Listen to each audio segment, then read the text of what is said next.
Alhamdulillahi Rabbil Alamin. Jibril alayhi salam, Allah tabaraka wa ta'ala a certes créé des anges et parmi ces anges, il a choisi une catégorie ici d'élus. Et parmi eux, il y a Jibril alayhi salam, l'ange Gabriel. L'ange Gabriel alayhi salatu wassalam est apparu pour rencontrer la meilleure des créatures sur la surface de la terre, celui qui a été choisi par tous les autres ou parmi tous les autres prophètes et envoyés, Muhammad ibn Abdillah alayhi salatu wassalam. À quel endroit?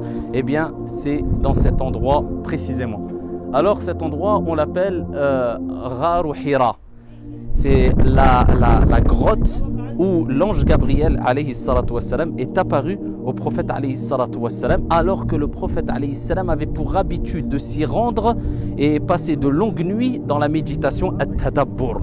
Alors il ne relève pas du tout de la sunna du prophète ou des compagnons radiyallahu anhum wa ardahum que de monter jusqu'au sommet afin d'espérer une récompense particulière. Par contre, nous allons le faire par curiosité pour faire vivre ce moment-là et voyager à travers l'histoire et voir aussi qu'est-ce qui se passe en haut, Inch'Allah tabaraka wa ta'ala, tout en sachant que cette montagne, eh bien, sa hauteur correspond à approximativement 280 mètres et la superficie approximativement 5 km². Et cette montagne se situe approximativement à 4 km de la mosquée sacrée qui se dirige, et vous voyez les habitations ici, qui se dirigent ou qui se situent vers là.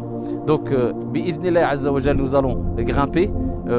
Malheureusement, ces derniers jours, ces derniers mois, je ne suis plus un grand sportif. Donc on va essayer de faire le maximum d'efforts, Inch'Allah, et on vous propose de nous suivre.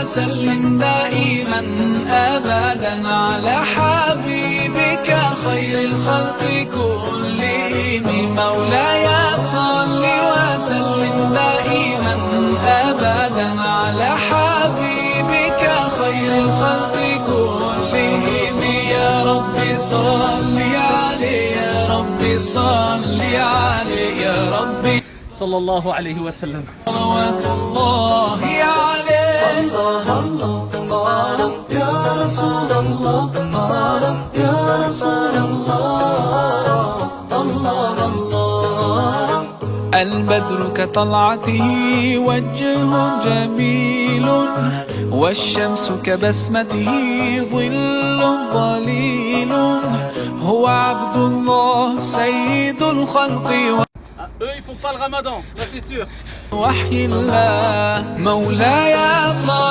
Sachant que le prophète alayhi salam n'avait pas les escaliers, hein. Donc vous voyez, c'était vraiment la montagne à son époque.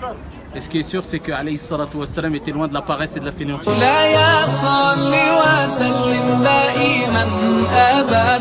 Nous y voilà au sommet de la montagne, et c'est cet endroit-là qui est appelé Ghar Hira.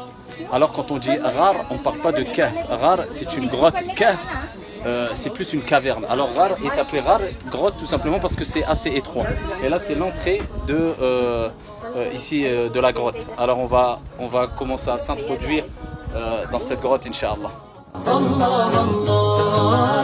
هو خير عباد الله خير البرايا حي فينا بهداه حلو الوصايا نسألك الله أن تجمعنا يوما برسول الله من كوثره يروينا فتقبل يا رباه مولاي صل وسلم دائما أبدا على حبيبك خير الخلق كلهم مولاي صل وسلم دائما أبدا على حبيبك خير الخلق كلهم يا ربي صل عليه يا ربي صل عليه يا ربي صل عليه صلوات الله عليه. Alhamdulillahi Rabbil Alamin, donc on y est. Alors je répète encore une fois, c'est l'endroit approximatif et ce n'est pas sûr que ça soit vraiment à cet endroit au millimètre près. Alors y a-t-il un intérêt de se rendre ici? Bien sûr, d'un point de vue pour se remémorer ce qu'a vécu le prophète alayhi salam, par curiosité, pour voyager à travers les efforts du prophète alayhi salatu wassalam quelque part quand il montait cette montagne pour méditer pendant plusieurs jours, il n'y a pas de mal. Mais si c'est pour arriver ici et faire 2 unités de prière en pensant qu'il y a une bénédiction quelconque, ou en pensant qu'en s'essuyant avec les pierres, il y a une bénédiction quelconque, eh bien il faut savoir que ça c'est une grave erreur en islam et on peut tomber facilement dans ce qu'on appelle ash-shirku billahi azza wa jal, donc l'association. Les pierres sont des pierres ici normales comme on peut en trouver n'importe où. Donc il faut faire très attention, barakallahu fina wa fikum, à ne pas fournir d'énormes efforts pour venir ici et tomber dans un acte de désobéissance. Alors le prophète alayhi salatu wassalam, quand il venait ici, il faut savoir qu'il méditait pendant plusieurs jours alors qu'il n'y avait pas encore al-wahi. Et ici le Hassan al-Basri nous rappelle que la méditation est quelque chose, un élément essentiel pour la spiritualité, pour le bien-être de l'être humain. C'est pour ça qu'il disait que méditer 1 heure m'est préférable pour moi que de passer une nuit en prière sans concentration. Donc c'est pour ça qu'il est important de nous remémorer l'importance de la méditation et de nous rappeler que le prophète alayhi salatu wassalam a médité longuement avant de recevoir le wahi. Jibril alayhi salam est venu, l'a saisi une première fois fortement, il lui a dit Iqra. Et il a dit Wa ma ana biqari, je ne sais pas lire. Et il lui a dit encore Iqra. Il dit Wa ma ana biqari, je ne sais pas lire. Il lui a dit une troisième fois Iqra bismi rabbika alladhi khalaq. Et il lui a révélé les versets coraniques de ici qu'on connaît, lis au nom de ton Seigneur. Donc les premiers versets coraniques qui ont été révélés au prophète alayhi salatu wassalam, et ce qui nous rappelle que le premier verset qui a été révélé, c'est l'encouragement à la science. Iqra, lis. Donc barakallahu fina wa fikum, venir dans cette montagne, c'est une chose, comme je vous ai dit précédemment pour les raisons que j'ai évoquées, mais venir pour faire du n'importe quoi comme certains le font, c'est une grave erreur. Et ici j'espère qu'Allah subhanahu wa ta'ala nous permette de vivre concrètement avec la biographie du prophète alayhi salatu wassalam et suivre son exemple et ne pas faire n'importe quoi au nom de la sunna du prophète alayhi salam.